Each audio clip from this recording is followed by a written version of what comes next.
You're listening to a Mamamia podcast.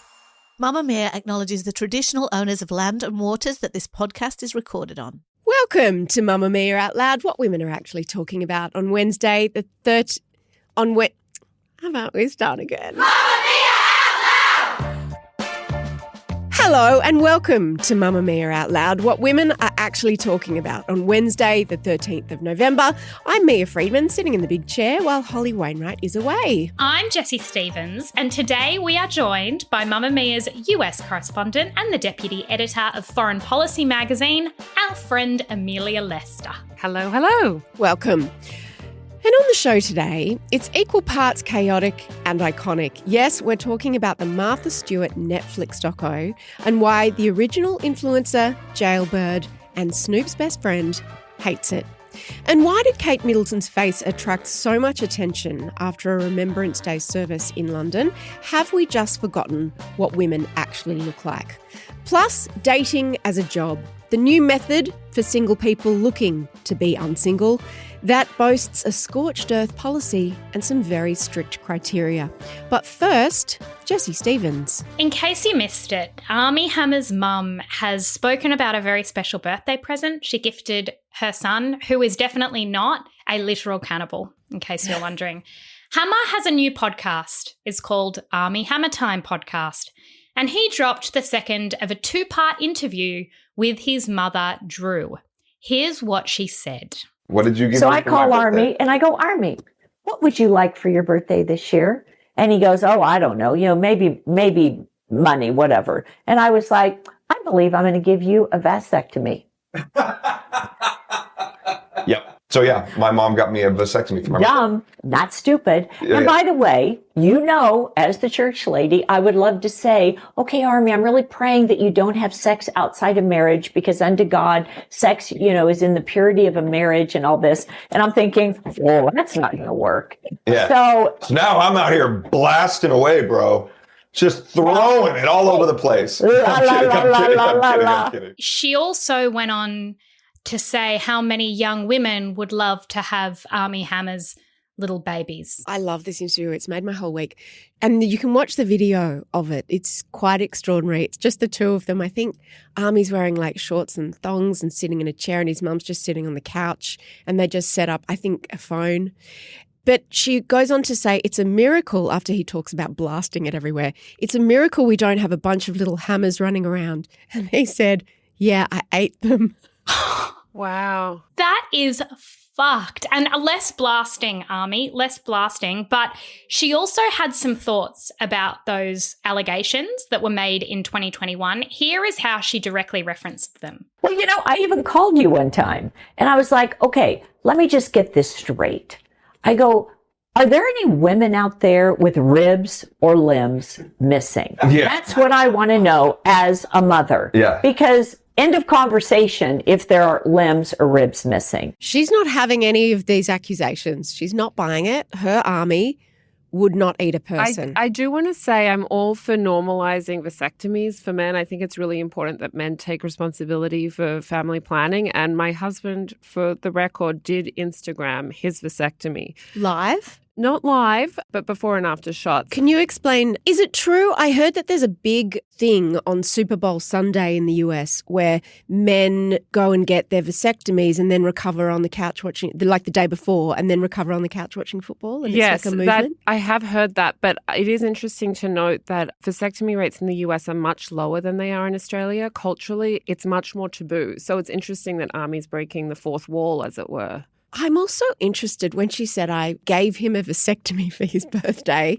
Look, this story is strange. Armie is clearly not your usual bear. And I was like, did she just get out the scissors? I don't know. You love an overshare amongst family members. So Yeah, Mia, would you pay for your son's vasectomy, for example? I'd pay for it to be reversed so I could have my grandchildren. I get it. The documentary about Martha Stewart, who is 83, dropped on Netflix a couple of weeks ago, and we are ready to talk about whether Martha is actually the original influencer. A quick snapshot of who Martha is, in case you've forgotten. She is the queen of homemaking, cooking and everything lifestyle. She's a TV personality, a business mogul, and the original sort of DIY expert who built an entire empire around making everyday life look fabulous. She started as a model. She then became an investment banker and a stockbroker, and she started her own company after she wrote a cookbook and then made a magazine. She started a media company called Omnimedia, and it listed on the New York Stock Exchange. I think she was on the board of the New York Stock Exchange, and she became America's first female self-made billionaire. So she's got an extraordinary legacy, really, most of which I didn't know or had forgotten about. So her brand is all about like fancy recipes, home decor tips, gardening ideas, entertainment advice. And this documentary covered her whole life because she's got a fascinating life, as if that wasn't interesting enough. She then went to prison for insider trading. Well, not quite insider trading, but for a scandal around insider trading. And she was in prison for about 5 months in 2004. There was a big, very public celebrity court case. Her legacy is that she's basically a household name. And if you've ever Googled how to set a table, I don't know, do people Google that? You would have found her. A few key moments from the documentary have gone viral, including a chat that she had about infidelity in her marriage. So she was married to this guy called Andrew Stewart from when she was quite young. I think she was 19. She kissed someone else on her honeymoon. She was in Italy in the Duomo and a moment overcame her and she had a quick pash with a stranger. And then she had another short-lived affair. But her husband had many affairs before they eventually divorced. Here's the conversation she had with the interviewer in the documentary about infidelity. I don't know how many different girlfriends he had during this time, but I think there were quite a few. Young women, listen to my advice. If you're married and you think you're happily married and your husband starts to cheat on you, he's a piece of shit. And look at him as a piece of shit and get out of it. Get out of that marriage. But I couldn't do that. Couldn't walk away. Didn't you have an affair early on in the relationship or when you were a stockbroker? Yeah, but I don't think Andy ever knew about that. He did say he knew about it. He did? Yes, you would confess to him. Oh. He says he didn't stray from the marriage until you told him you had already strayed. Oh, that's not true. I don't think. Amelia and I have watched this documentary. We adored it. Jessie hasn't seen it yet. What was interesting to me was realising that all this talk about Ballerina Farm and Nara Smith, all these tradwives and influencers who make the work of homemaking and parenting look effortless while running these big businesses and making a huge amount of money from looking effortless. She really was the original influencer, didn't you think, Amelia? What was your takeaways from the documentary? Yeah, it got me thinking about what an influencer is and what makes for an influencer. There was this recent survey of the American labor force that said 7% of Americans describe themselves as influencers as their job. Now, this clearly can't be true. The figure cannot be that high. But when you think about what makes for an influencer, it comes down to a person who can get other people to spend money. That's what it comes down to. I read a great definition of it recently by Emily Sundberg at the newsletter The Feed. She wrote, "What the followers of these women really want is to step into their lives for a few minutes each day."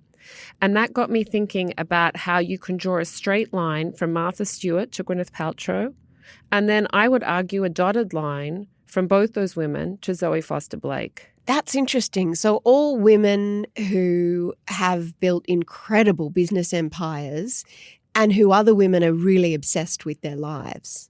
Yeah, they get us to take out our wallets. They've successfully monetized not just their taste, I would say, but their lives. We think for a few minutes each day, if we buy a Martha Stewart Kmart piece of homewares, or if we buy Gwyneth's new skincare line or Zoe Foster Blake's skincare line, we're actually wanting to grab a piece of their lives. But isn't that the same with every celebrity who's ever endorsed a product, every celebrity who has a fragrance? I don't think so. And this is where I actually think Martha Stewart is unlike a lot of influencers.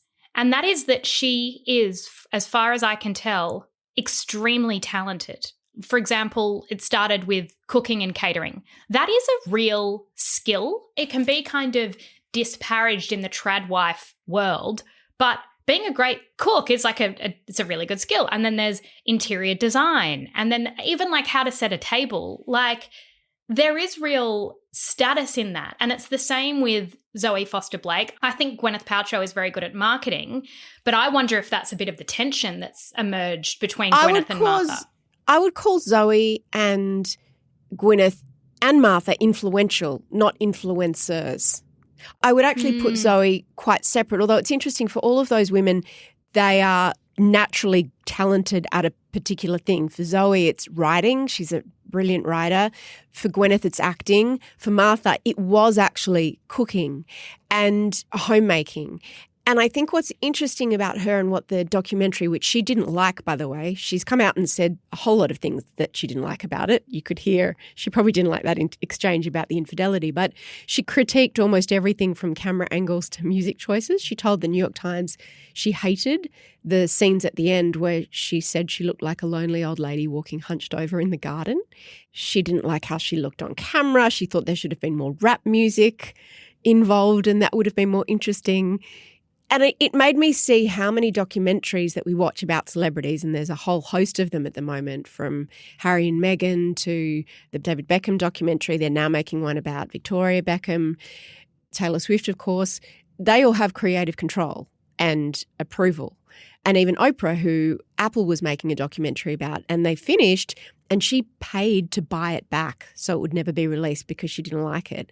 And I think that's why I like this documentary. What did it make you feel about Martha herself, Amelia? Well, I think that's why I want to push back on Jessie's idea that it's about skill. I think all three of these women are so smart, so brilliant. They deserve every dollar that they've made. But I think that their greatest skill is marketing, and is marketing an idea of perfect imperfection or imperfect perfection. This word perfect comes up for Martha all the time. That's what she was selling with the perfectly made tables and the perfect Thanksgiving turkeys. But the idea is that she lets us into tiny parts of her life that are anything but perfect, and she keeps us wanting more from it. So a couple of things that come up in the documentary. Do you mean in the documentary? Because not in her before she went to prison, like her magazines and her public persona, does she let us in? She certainly didn't used to, because there was all that stuff about how she was the queen of mean before it came out about Ellen. It reminded me so much of that thing about the worst thing a woman can do in business or in life is be assertive.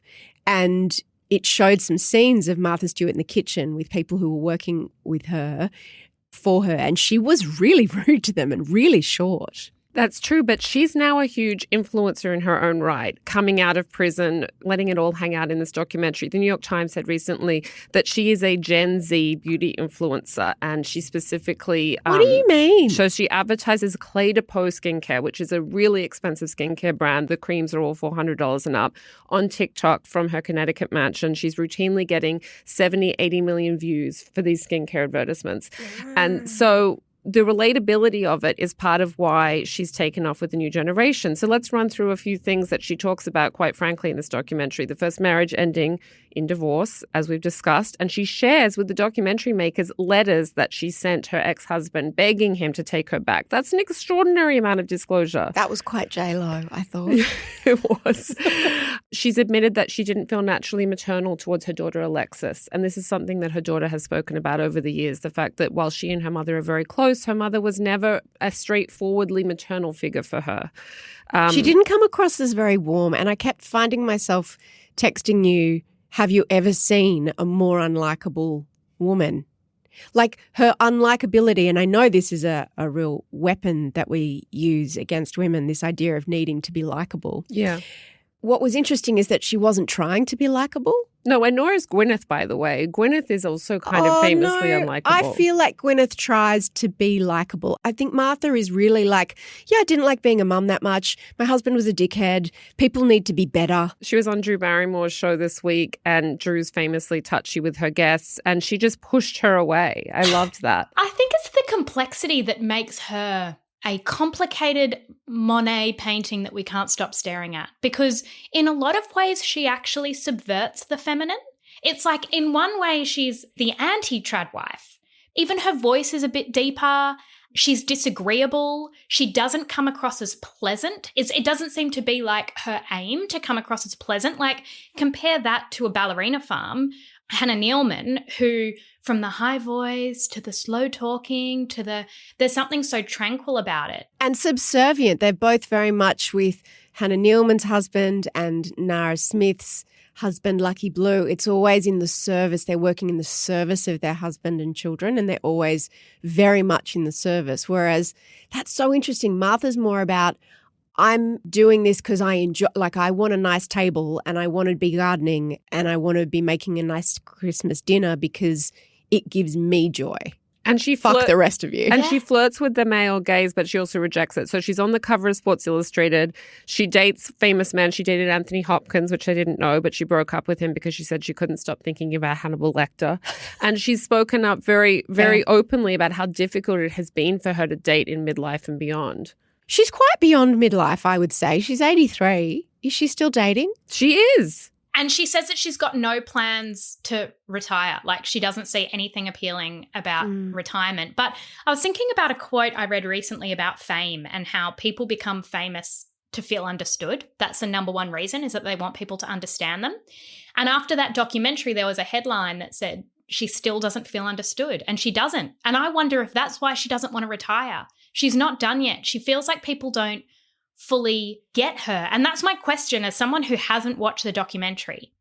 Are we laughing at Martha Stewart or are we laughing with Martha Stewart? Because she's become this cultural icon in the last few years. She kind of pops up with Snoop Dogg. She's like, again, this like complicated figure. And I've seen viral clips from this, like the one about her affairs and her relationships and stuff. And I have a laugh. But do you think she feels like we're laughing at her? What a great question. No, I think that she's more like, you know how Betty White became iconic? Yeah. And Ruth Bader Ginsburg was iconic. I know that's different. She was a Supreme Court judge and has her own complicated history. But I don't think people are laughing at her. I'm not laughing at her. Helen Mirren's another one.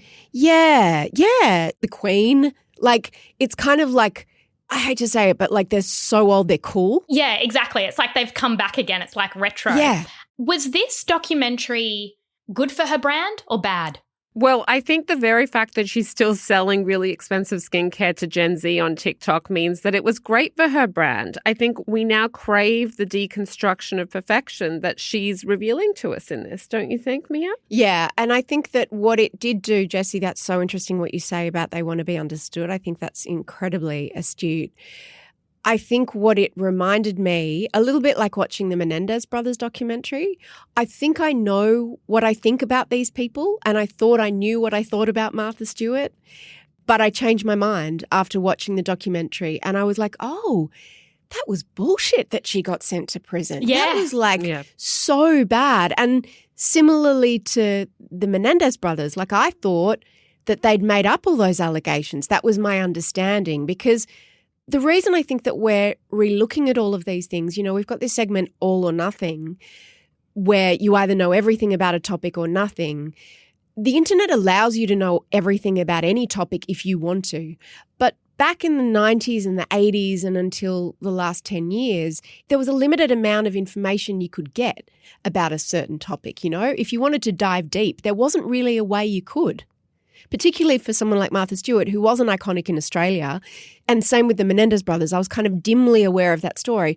But now it's like these stories are international. You're also making me think about how I felt after watching Harry and Meghan's documentary versus how I felt watching this. Once I'd watched Harry and Meghan's documentary, I didn't need to know anything else. But having watched the Martha documentary, it's like Jessie said, she's a Monet painting. I want to know everything, and I still don't know everything. When you say that about Harry and Meghan, do you mean I'd eaten too much at the buffet? Like all the mystery was gone, all the interest was gone? There wasn't the push-pull of that collaboration between a director and their subject. This was more of a push-pull dynamic. And so there were points where it was uncomfortable. There were a lot of points where it was uncomfortable. Yeah. The filmmaker would leave the camera on Martha as she finished a thought and then wanted the camera to be turned off. And I felt like that push-pull made me want to know more. The other thing that Martha appears to have done, at least in what I've read and clips I've seen, is that she owns that she's really, really rich, and she quite likes being really, really rich, which we don't see very often with women. In Australia, you would never, ever get away with it. But watching that and watching a woman who owns it is sort of refreshing but also complicated. The fact that she's self-made, and I keep coming back to what you say about not feeling understood. She doesn't get the credit she deserves, as so many female business owners don't, and I would include Zoe among them, where it's like they have built these multi-million-dollar empires entirely on their own, and that's pretty bloody impressive. Is she still as culturally relevant in America as she used to be? I think she's even more so. They talk about in the documentary this big turning point for her was when she went on a roast of Justin Bieber in 2014. Yes. That's when she actually met Snoop Dogg and they became very good friends. She had been out of the public eye for a long time after prison. She was a punchline, to your earlier question, Jessie. She was a South Park punchline, in fact. But then when she went back on Comedy Central in this roast of Justin Bieber, people thought that the jokes were really ribald and funny and definitely pushed the envelope. Were you shocked by that? I didn't get to that part of the documentary. I got distracted. Well, I was shocked by the jokes and how... What were they? They really pushed the envelope. Ribald is not a word you hear often on this podcast. There were jokes that sort of pushed the envelope in terms of how you talk about race. There were jokes that also people made fun of her for being really, really old, and she laughed about it, wearing her leather leggings and her Dries Van Noten embroidered jacket. I mean, she just came across as tough as nails, and I think we really, at this point, respond to that. And with no fucks to give. It's nice to see Snoop again. One of the highest rated episodes on my show, Martha Stewart Living, was when Snoop and I made brownies together. And I've used this recipe ever since. As a matter of fact, I ate 3 of them right before they called and asked me to do this roast. In a moment, a UK TV presenter made a comment about Kate Middleton on the weekend, and let's just say it got us all thinking.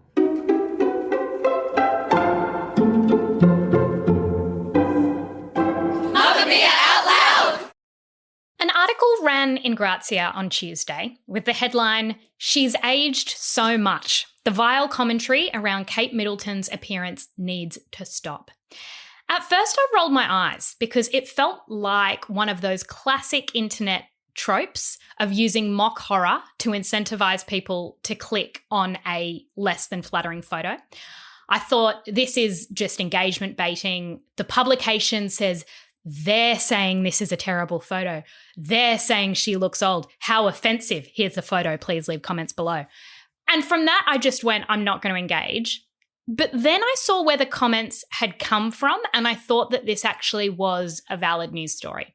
First, I should say, Kate Middleton, the Princess of Wales, appeared at a Remembrance Sunday service in London. And since completing her chemotherapy treatment in September, she's been slowly returning to royal duties. And images of her in a black dress and a black hat were published widely online. We can, of course, expect the internet to be cruel. There's nothing new about that.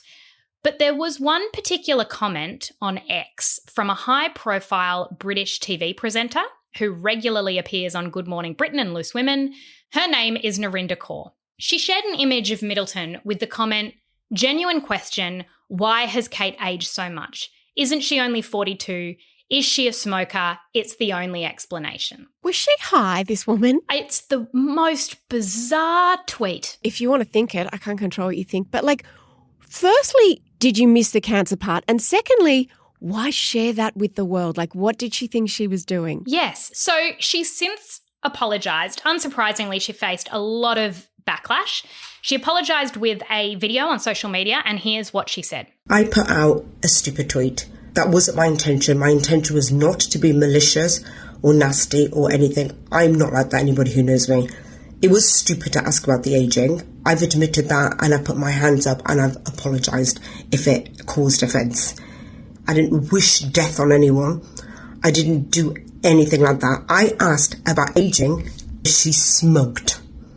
Nothing to do with cancer."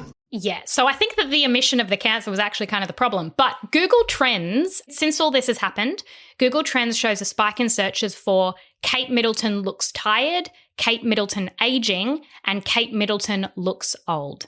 My question is, what is wrong with us? My question is, how are those Google searches? Kate Middleton looks tired is a statement, right?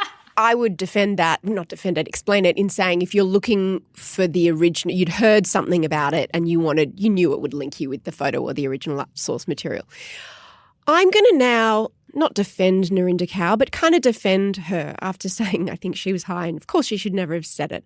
What I think this is an indication of, however, is actually nothing to do with Kate Middleton. It's about the fact that we don't know what women look like anymore. We're just not sure what women are meant to look like, because everyone famous kind of looks this same weird age, whether they're Nicole Kidman, who's almost 60, or Kylie Jenner. Everyone is sort of this nondescript, strange age. So if there's a time that a woman is perhaps not having the tweakments that she once had, or she is tired, or maybe she's recovering from cancer, or who knows what is happening. We're just like, oh, wait, what does a female face look like anymore? I actually don't know. And it's something that friends and I in my group chats often do when we see someone, not in this way where it's like, oh, doesn't she look tired? It's almost like a CSI forensic analysis of trying to understand how women look a certain way, not necessarily because we want to emulate them, but just trying to understand this look that people have. Yeah, it's like the old adage that cosmetic surgery doesn't necessarily make you look younger. It just makes it look like you had cosmetic surgery. And there's this growing bucket of women for whom age is just a number and they're sort of untethered from the timeline. I think that the chemo, the health context, and the smoking comment is all really critical to this story. The smoking comment was so revealing, and it was revealing because we look at aging now as a personal failing. Almost like, I can see that you haven't prioritized your health. But isn't it, I know you haven't prioritized your face? Yes, but I think that what we've done is we have made your face a proxy for health in a way that's not the truth, but that's what it's like the shorthand now is someone goes and gets the tweakments and they look well. And so it's almost like this moral failing if you don't get all of those, because people go, oh, that is the number one reason women I know say they have had the tweakments is that they don't want to look tired. Not that they want to look younger, but that they want to look well. They want to look healthy. Because we're erasing effort. Isn't that what it's all about? Isn't that what beauty standards are about? Back to Martha Stewart and influencers. We're erasing the effort, and we're also erasing the biology of growing older, because ironically, if Kate, and it just seems so yucky to even be talking about this, but if Kate is looking a certain way, you know, she also got criticised and people commented when she looked completely untouched by her cancer treatment when she was first appeared at the Trooping of the Colour in that white dress. And I think that's so interesting, Jessie, because it made me think about the controversy that happened in 2013 when Hilary Mantel, the late Booker Prize winner, gave a lecture at the British Museum called Royal Bodies. And it was around the time, ironically, Kate had withdrawn from public life because she had severe morning sickness. And what she said was, she was talking about the role of royal women and how essentially their role is purely to be ornamental and it is purely about their aesthetics and also breed. And she said, Kate seems to have been selected for her role of princess because she was irreproachable, as painfully thin as anyone could wish, without quirks, without oddities, without the risk of the emergence of character. She appears precision-made, machine-made, so different from Diana, whose human awkwardness and emotional incontinence showed her every gesture. I thought this was so interesting because as much... like that is Kate's role. It's not to have a personality or opinions or to do a physical job. It's to be ornamental and shine the light of her attractiveness on whatever she's standing next to, whether it's the king or the heir, her son, or the charity that she's promoting. Mantell got a lot of criticism for that at the time, I remember. And then eventually she came out and said, look, that wasn't intended as criticism. I was actually trying to sympathize with Kate's plight. She is trapped. She has to be perfect no matter what. And that's very much a prison. And it made me think of the fact that she got all this criticism, Kate did, when that video came out recently of her and the family announcing that she had completed her treatment. A Guardian article by Hilary Osborne, which was published about that video, described it as soft focus. She was very disparaging. She said that, look, the author had been through cancer treatment, and she said, I found this video upsetting because it seemed to underplay the strain of cancer treatment. Yeah, I was joking with my friends if she's out location scouting for fields to run through. But I don't blame Kate Middleton for doing that because that's what the public needs. If she doesn't do it, she's told that she's a secret smoker who's tired. So she really is trapped in that way that Hilary Mantel highlighted. That same article had a phrase in it that I've been thinking about a lot. I have some loved ones going through cancer treatment. She talked in the article about how after you finish chemo, you linger in a sort of greyness. And that idea of greyness and the physical aftershocks of it go beyond the hair that we all think of, for instance, to this overall greyness of demeanour. And it must be really hard if you are expected to be a perfect plastic princess, as Hilary Mantel put it, when you're feeling that greyness. Yes, there is the particular role that a princess plays. But even for women who have survived cancer, and that is a whole, physical experience I can't begin to imagine. But a lot of my friends who have then moved into the next stage have talked about struggling with body image, have talked about, like, as you say, from the skin to weight fluctuations to the hair to even like sex drive, all that kind of stuff, which feels like such a silly thing to even worry about in the wake of a brush with your own mortality. But you're not free of beauty standards, even when you're facing, a serious illness. And this is just the classic, it's a comment about Kate and it's very specific to that scenario, but also to anyone who's had a really rough year and is thinking, I'm not looking my best. They just got told, exactly what everyone's thinking of you. Like, let's remember Kate's year. In January, she underwent major abdominal surgery. By March, it was that photoshopping controversy. Later that month, she announces the cancer diagnosis. She then shares an update in June. We know that she's undergoing preventative chemo. September, she releases the video that we all saw, and she's only just in the last few months returned to any royal duties. That is a shit year. Like, that is a really shit year. And she turned up to this event over the weekend for Remembrance Day, which obviously, was important to her and it's an important part of her role. And people tell her she looks like shit. Like, that is just the cruelty of that, and what it reveals about our culture is so disturbing. But it's not as though she's not aware of her role and of society's expectations. And it was so interesting seeing her at the Trooping of the Colour, and everything she did was so coded. She had a tight white dress on. I read a lot of think pieces around that afterwards, and some people were disappointed that she looked untouched by cancer and felt that it didn't, as you say, reflect their experience.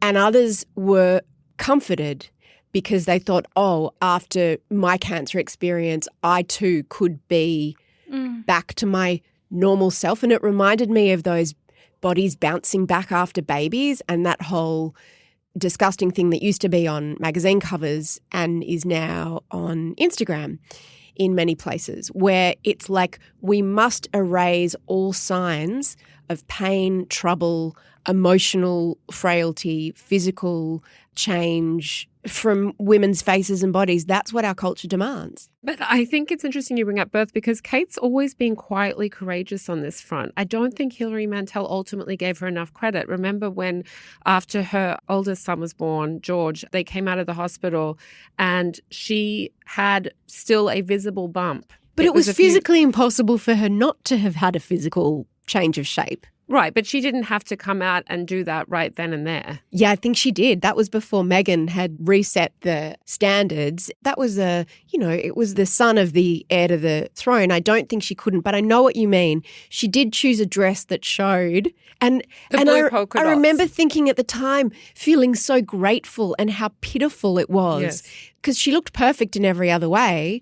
You're right, there was this tiny trace that was, of course, gone by the time we next saw her. And again, not criticism of her, but it's this beauty standard that insists women, no matter what we're going through, no matter how old or young we are, you could even see it in Martha Stewart.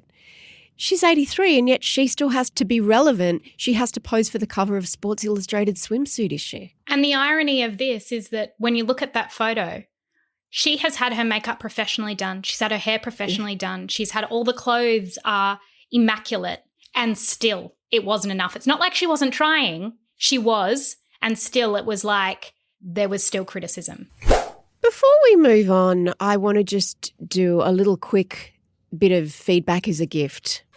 Well, thanks for the feedback. Great. I'd love your feedback. What a gift.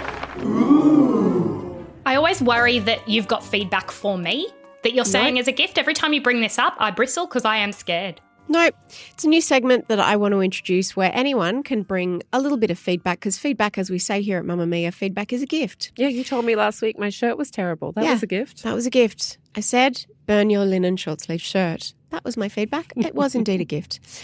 My gift this week is to women writers on the internet and also people interviewing women or men. It's mostly a female thing. Please stop writing letters to your younger self. Why has this riled you? What has come up in your life? Because it's a thing. I'm sure that we have dozens of them on a website called Mamamia.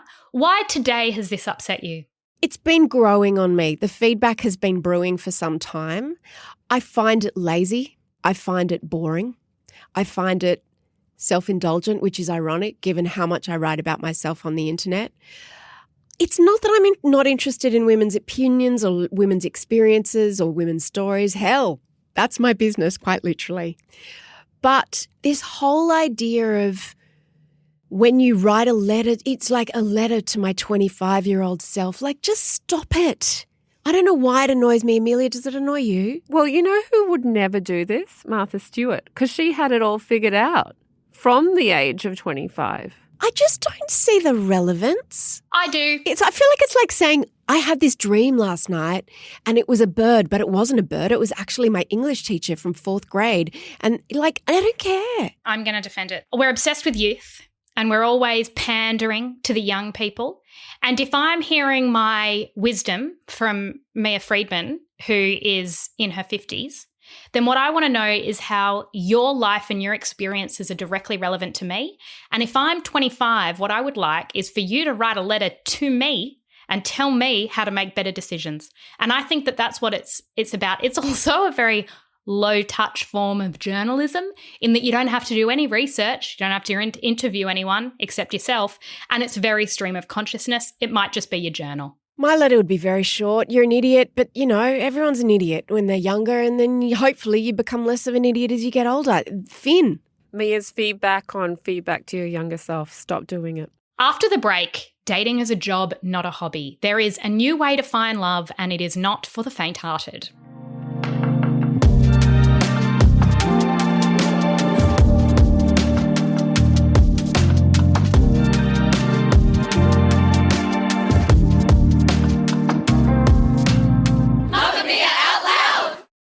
Designed to be deleted?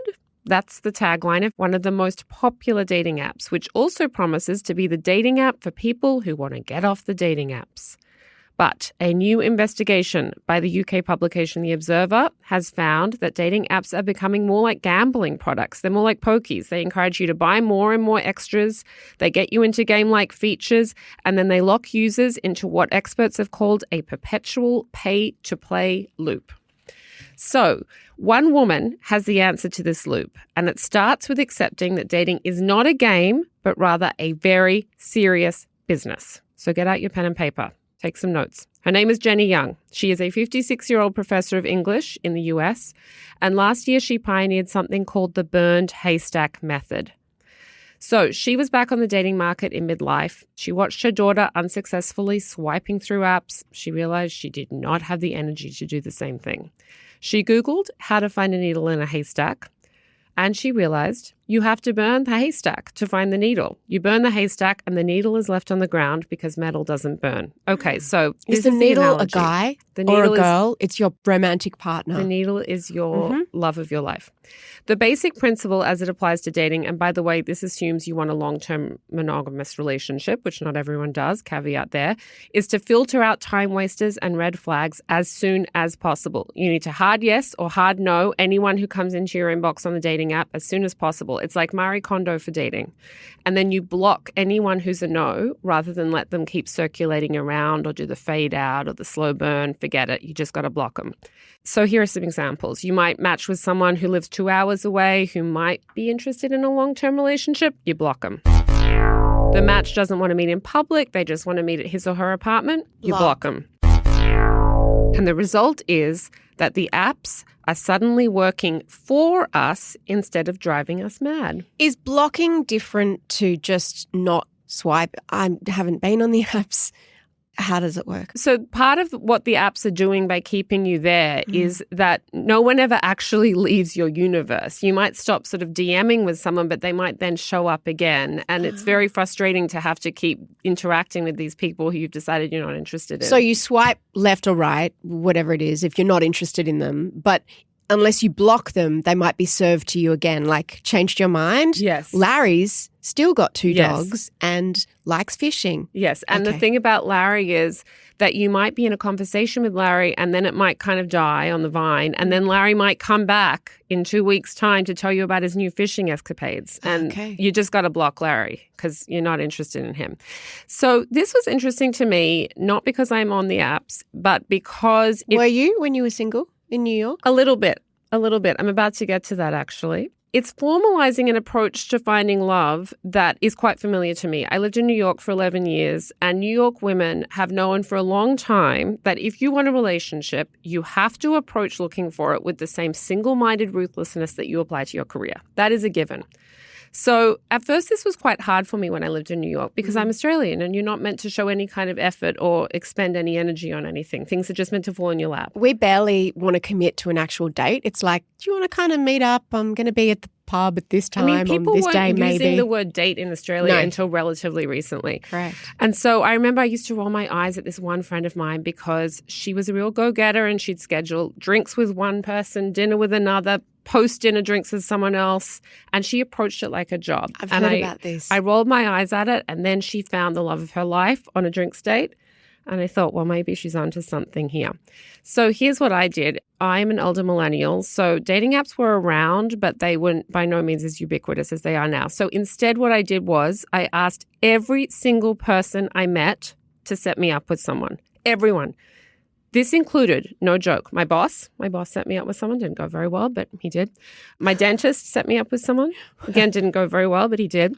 I met an entire table of women at a work dinner. Never met them before. First question was, do any of you know anyone that I can date? Wow. And do you know what happened after that dinner? One of the random women at that dinner who I'd never met before told me that she thought I'd get along with her brother. And he is the person who got the vasectomy I mentioned at the start of this episode. Oh. So my question to the two romantic. of you... That is actually amazing. No, it is actually. My question to the two of you is, can the pursuit of love be approached like a business deal? And if you are uncomfortable right now, tell me why. I am not uncomfortable because, Amelia, I did exactly the same thing. I got to the end of my tether and I said to my friend, I knew he had handsome friends. And I said to him, I see you hanging out with all these, and some of them must be single. I don't know why you're not setting me up. And then he ended up setting me up with someone and I went to the wrong restaurant and I didn't like him and it all went quite pear-shaped. And I was like, this is why you're not setting me up, because I have potentially really thrown a spanner in the works of your friendship with this person. But which is why it's better to ask your dentist, by the way. Yes, I think acquaintances, there's way less pressure on it and then you don't really have to debrief with them. It's just like go on one date, see how it happens. My cousin, maybe she was early 30s and she was single, had just come out of a long-term relationship. And I said, I work with this guy at the golf club. He's quite nice. Don't know him that well. Go on a date. 3 kids. engaged now. So I have done this before for my friends. I think it's great wingman behavior. I have never set anyone up successfully. Hasn't occurred to me, really. My worry with this thing about going on dating apps and being very quick in our filtering is that I think our filtering methods are flawed. And this is why Dolly Alderton said this the other night at her show, and it is exactly what I think about dating, which is that the biggest lesson you can learn is not to have a type.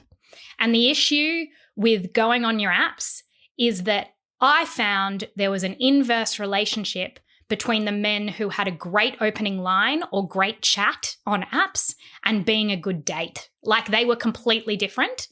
I was going for the same man because as an Australian woman who thought I was meant to sit back and just wait or whatever, I just kept dating the same guy who was the type of guy to make a move. Whereas the guy I should have ended up with was a guy who doesn't make a move. Dating apps, to me, I just feel incredibly nihilistic about all of them. I was reading that there's a class action suit against some of the apps, which, you know, the claim is that they are working just to keep you on the app and not necessarily serving you your best matches, because then you'll leave them. When you are on it, it feels like gambling more than anything. Like you are playing a slot machine and you're actually not being served. This is a theory. You're not being served your best matches because then they might lose you. I'm all for your strategy, Amelia, which is go on a date and go with unlikely people rather than thinking your filtering method, because my filtering method was broken. I want to come back to the part where you said, does this make you uncomfortable? And it does, only because I've internalized this belief that, like everything else women do, finding a partner should be effortless. It should just happen. It's like, I woke up looking beautiful. I just bumped into him. We met eyes across a crowded room. So I think at the beginning there was so much stigma around dating apps, dating websites as it used to be with RSVP, because it was like, oh, you're trying so hard. Yes. And it's so strange. Like, we accept that people have to try to have nice hair and they have to try, well, maybe not with beauty standards, but they have to try at work, right? I'm trying to think if there's anywhere else that we accept that people need to try. Everything else just has to be effortless, which means that it's not effortless, whether it is your hair or your skin or your relationship or meeting someone or your friendships. None of it's effortless. And so not only do we have to put in the work, but then we also have to make it seem like we're not working. Yeah, Jenny Young has thoughts on this too. One of the things that she says, and remember how every generation has these kinds of dating orthodoxies. So there used to be, he has to have his cab light on in the 90s. Sex and the City, yeah. Sex and the City, this idea that men will only get into a relationship once they're ready to have their cab light on.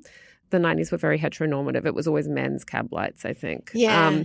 Then in the 2000s, there was He's Just Not That Into You, also from Sex and the City, actually. And the idea of that was, don't read between the lines too much. If he's not returning your calls or he doesn't seem very eager to meet up, that's because he doesn't really like you. I think that was very freeing. I think that was actually a really helpful thing. Even though it seems a bit mean, I think that gave us, a framework for not kidding ourselves. But it was the New Yorkification of dating, which was that you need to divorce yourself from the emotions of dating. But you do, Jessie. I think you do. And I think this latest method, the burned haystack, she's coming from a background of reading books for a living and figuring out what words mean. And she's saying, if the words someone is sending to you are unappealing or don't seem particularly excited, it's actually a new version of he's just not that into you. Cut him loose. There's no point continuing to read the subtext. I'm sure we've all been there reading a text from a love interest and figuring out if talk to you later actually means I want to have a vasectomy eventually with you.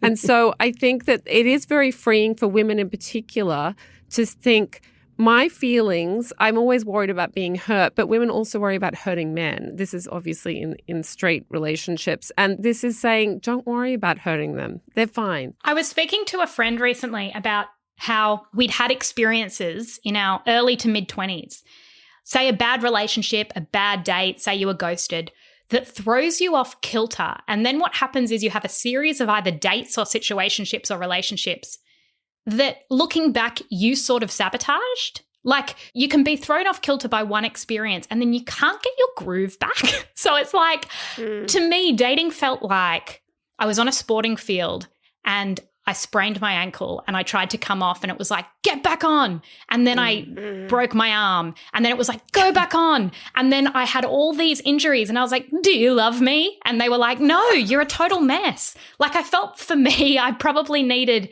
to just sit. You needed to be benched. I needed to be benched for a prolonged period of time and then just sit next to Luca at work and go from there. But I was not match fit, and throwing myself out and out again with multiple injuries was not good for anyone.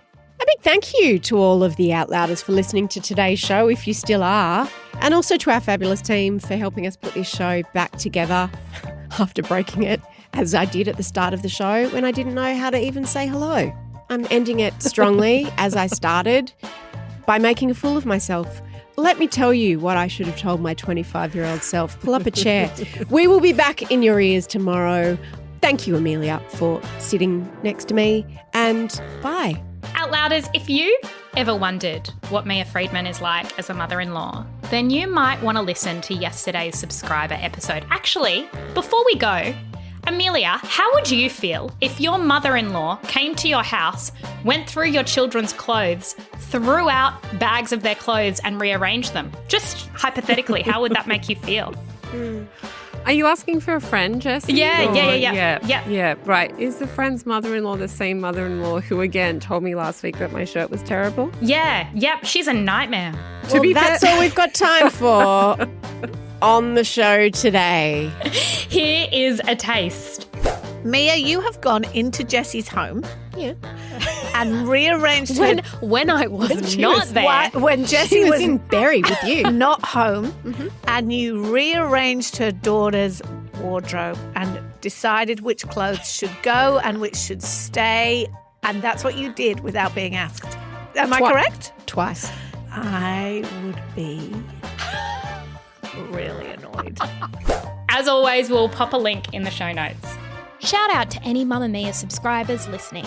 If you love the show and you want to support us, subscribing to Mamamia is the very best way to do so. There's a link in the episode description.